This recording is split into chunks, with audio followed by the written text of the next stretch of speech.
Et avec nous, comme chaque samedi matin, Sylvie Lecalvez du magazine Village. Bonjour Sylvie. Bonjour Francis. Ce matin, nous nous rendons dans une cabine téléphonique, enfin dans plusieurs cabines téléphoniques, parce qu'il y en a encore beaucoup en France. Oui, mais il y en a beaucoup, mais il y en a aussi beaucoup moins. On en a perdu beaucoup, hein. Tout le monde s'en aperçoit, les téléphones mobiles aidant largement évidemment leur disparition. 90% de cabines téléphoniques en moins en 10 ans, donc c'est énorme.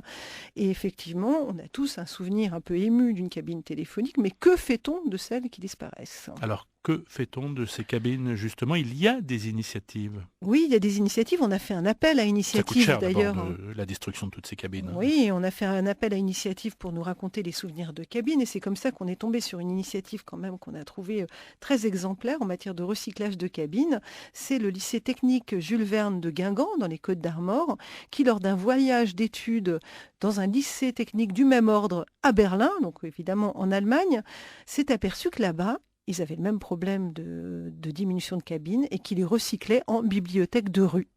Les élèves travaillaient sur un projet d'équipement de ces anciennes cabines avec des étagères, un petit banc autour, des panneaux photovoltaïques pour qu'elles soient autonomes et que ça devient une petite bibliothèque. On vient déposer ces livres dans Berlin, on les lit sur le petit banc et on remet le livre. Donc c'est ce qui va se passer en Bretagne? Et voilà, le lycée Jules Verne s'est dit mais c'est génial et si on faisait faire ça à nos élèves, ça aurait du sens, ça permettrait de travailler avec toutes les disciplines du lycée technique, hein, puisqu'il y a plein de professions d'associés, on ne rentrera pas là dans le détail, et ça permettra sur Guingamp d'avoir un lieu convivial mis à disposition de la mairie, des associations, de la médiathèque, à volonté, et d'autres communes, bien sûr de Bretagne, mais de partout ailleurs, peuvent se dire mais ce serait un super projet pour notre commune d'avoir cette bibliothèque de rue dans une ancienne cabine. C'est ce que j'allais vous dire, les retombées locales, là, elles sont évidentes. Il reste 95 000 cabines téléphoniques en France.